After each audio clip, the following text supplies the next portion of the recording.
And most new religions, when they come into a place, they will flatten all before them, rather than absorbing the ancient tradition. There are 3,000 early monastic sites in Ireland.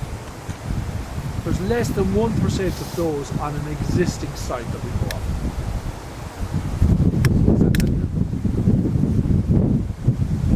They're establishing their own religious infrastructure without paying any heed at all to what's there before. One exception to that may be the Reef, because we have a hill fort. Now the hill fort could be a monastic in Galway also, we're not sure. So the Reef can be worked, what I'm saying is it can be played both ways. But it cannot be pushed any further back than 1000 BC at the very earliest. That doesn't mean there wasn't something here. Chris's argument is that in some mountains are so sacred that they didn't touch them, and others where you have tombs on them, you can use that as evidence that, that there's people there. So you can't win in that argument. So where there's no evidence, it's so holy that they didn't touch it. And where you have evidence then, there's clearly the word there because the evidence there in front of you.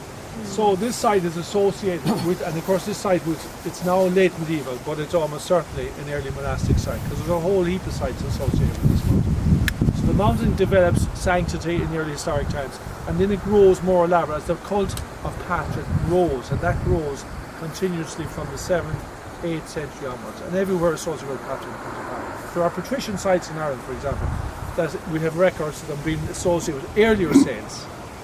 And when the cult of Patrick becomes fashionable and Armagh becomes powerful, well then there's a switch over.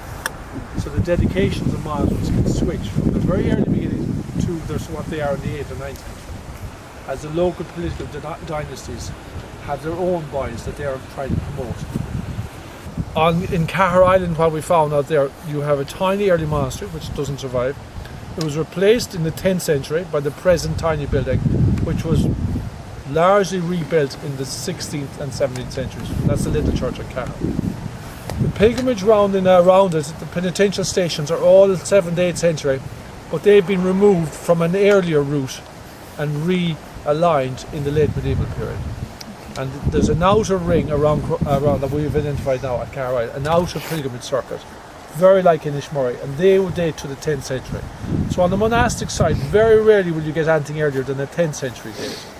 And the very early beginnings of a church that we have, there's one down in Ilonlochan. It's on the sound between Portmagee and Valentia Island. It's a tiny little island monastery. It's the size of this, literally the size of this little graveyard here. And that site goes back to the 6th century. And that started off as a sod church with a timber frame, with a stone base. So the very earliest churches are very simple. And they're about the length of 2 of these graves. That size. They're very tiny little buildings.